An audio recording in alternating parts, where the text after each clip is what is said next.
बहुत बहुरीत, विपत्ति कसौटी जे कसे तेई सांचे मीत। संपत्ति का अर्थ होता है धन दौलत, सगे मतलब अपने, बनत का अर्थ होता है बन जाते हैं, बहु मतलब बहुत से, रीत मतलब ढंग तरीके, विपत्ति का अर्थ होता है मुसीबत, कसौटी मतलब परखना, तेई का अर्थ होता है वही, सांचे मतलब सच्चे, मीत मतलब मित्र। रहीम जी कहते हैं कि जब तक मनुष्य के पास धन दौलत है, कहीं रहीम संपत्ति सगे। रहीम जी कहते हैं कि जब तक मनुष्य के पास धन दौलत है और मान सम्मान रहता है, बनत बहुत बहुरीत, तब तक लोग उनके साथ अनेक प्रकार के रिश्ते नाते बनाने के लिए कई प्रकार के ढंग निकालते रहते हैं। विपत्ति कसौटी जे कसे तेई साचे मीत। लेकिन जो लोग दुख, दरिद्रता और विपत्ति के समय काम आते हैं या परखे जाते हैं, कसौटी का अर्थ होता है परखना, जो लोग विपत्ति के समय परखे जाते हैं या काम आते हैं, वही सच्चे मित्र होते हैं। कही रहीम संपत्ति सगे, बनत बहुत बहुरीत, विपत्ति कसौटी जे कसे तेई सांचे मीत।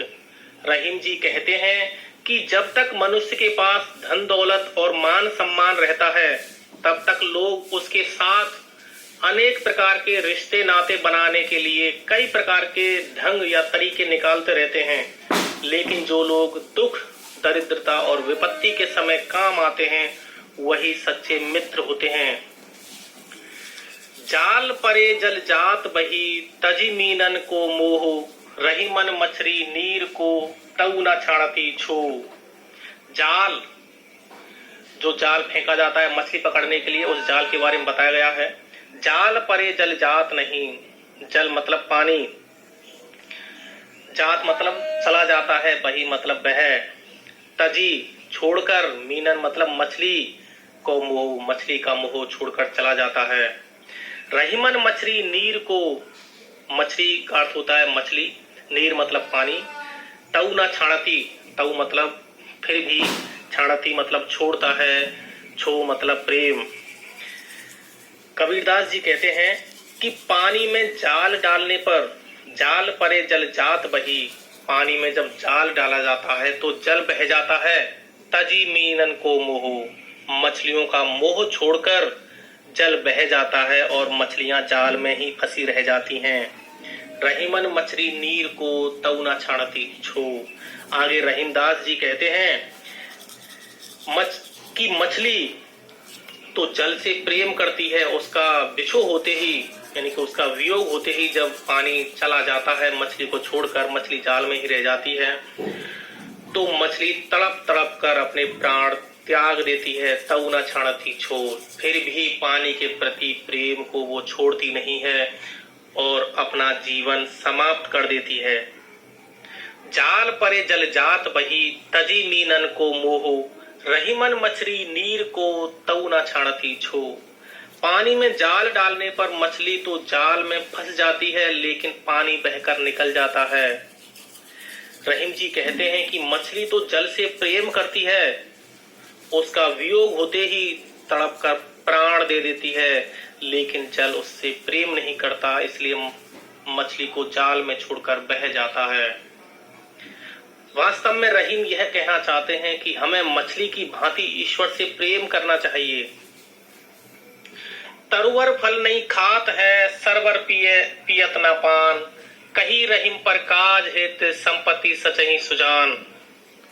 तरुवर का अर्थ होता है पेड़ या वृक्ष, सरवर का अर्थ होता है सरोवर, पियत का अर्थ होता है पीना, परकाज मतलब दूसरे के हित, मतलब हित के लिए, दूसरे के हित के लिए, संपत्ति धन दौलत संचही इकट्ठा करता है, एकत्रित करता है, सुजान सज्जन।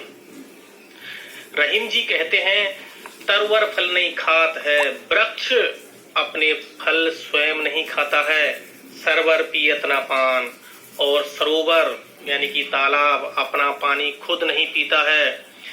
कही रहीम पर काज हित, संपत्ति सचही सुजान। रहीमदास जी कहते हैं कि ठीक उसी प्रकार दूसरों के उपकार की भावना रखने के कारण, दूसरों की भलाई के कारण ही सज्जन व्यक्ति धन इकट्ठा नहीं करते हैं। तरुवर फल नहीं खात है, सरवर पियत न पान, कही रहीम पर काज हित, संपत्ति सचही सुजान। रहीम जी कहते हैं कि वृक्ष अपने फलों को स्वयं नहीं खाते तथा सरोवर अपना जल नहीं पीते। ठीक उसी प्रकार दूसरों के प्रति उपकार की भावना रखने के कारण ये सज्जन धन जोड़ते हैं। थोथे बादर क्वार के ज्यों रहीम गहरात, धनी पुरुष निर्धन भये करें पाछली बात।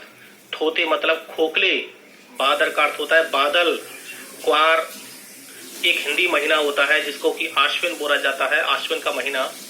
गहरात का अर्थ होता है गहराना या उमड़ लगाना।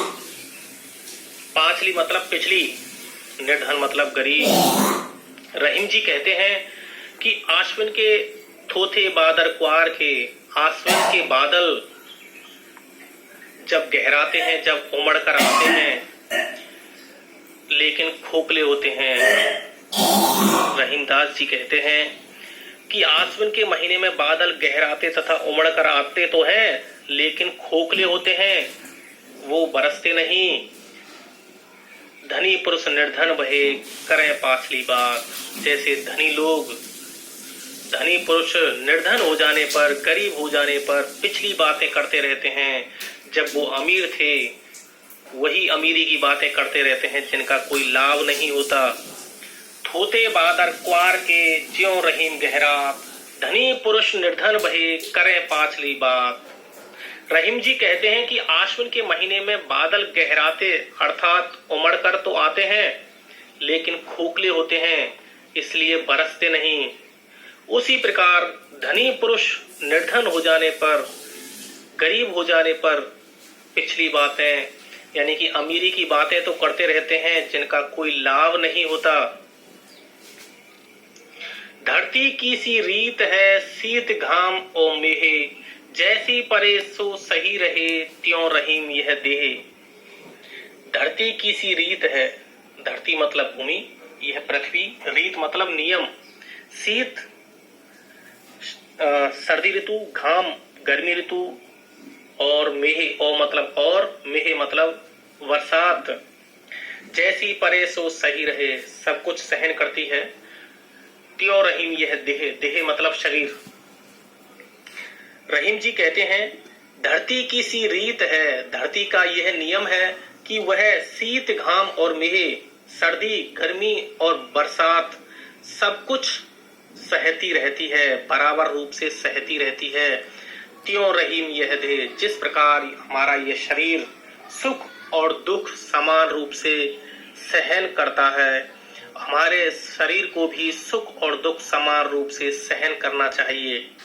धरती की सी रीत है, शीत घाम ओ मेहे, जैसी परे सो सही रहे, त्यों रहीम यह देहे। रहीम जी कहते हैं कि धरती का नियम है कि वह सभी ऋतुओं सर्दी गर्मी और बरसात को बराबर रूप से सहती है। वैसे ही मनुष्य के शरीर को भी जीवन में प्राप्त सुखों और दुखों को समान रूप से सहन करते रहना चाहिए।